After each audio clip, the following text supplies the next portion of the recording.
magsimula,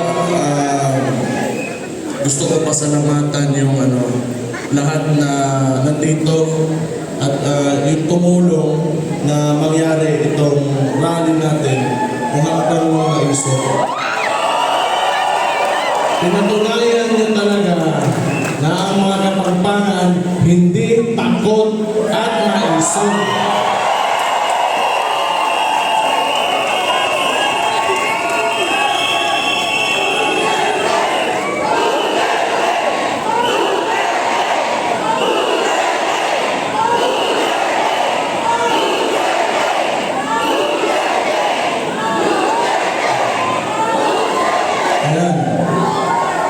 So, ito na nga yung sinabi ko galing pa doon sa simula pa lang nung paglabas ko sa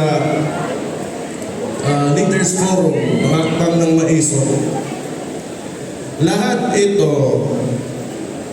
tayong lahat ngayon ay kagagawan lamang ng isang tao. And who is responsible kung bakit tayo nandito ngayon nagsasama-sama at gusto mag-express ng mga sentiments natin. Sinabi ko yan, simula pa lang, wala sanang ganito kung maayos na yung presidente natin.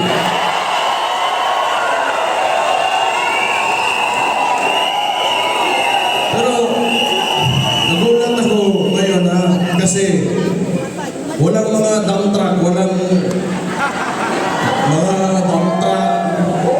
Hindi nila kinaya yung mga Kapampangan. Puro kang inatunay na maisog ng Kapampangan.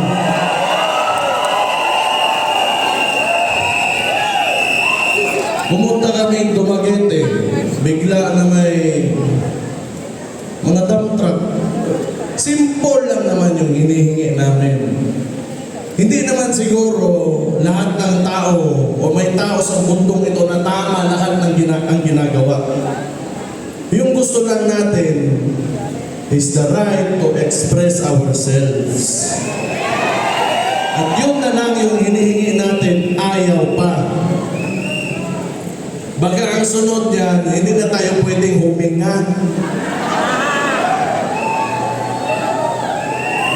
Ano bang problema talaga ng... It's a very confusing administration, actually, sa totoo lang.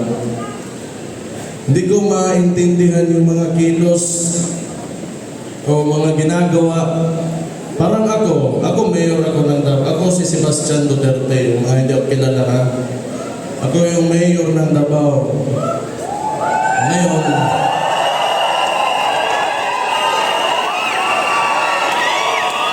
wala pa akong sinasabi. Sandali lang, pagsalitain na naman ako.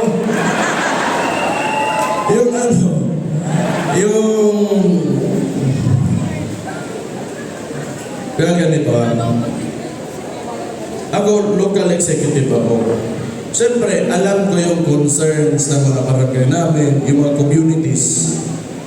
Ang problema, dahil siguro, kasi nagsasalita nga ako, not really against, but I'm just pointing out, tinuturo ko lang naman yung yung mga kailangan ayusin. Kung tingin nyo against ako, hindi wala akong pakialam. If you take it, negatively. Wala akong pakialam. Pero hindi pwede na hindi tayo magsalita.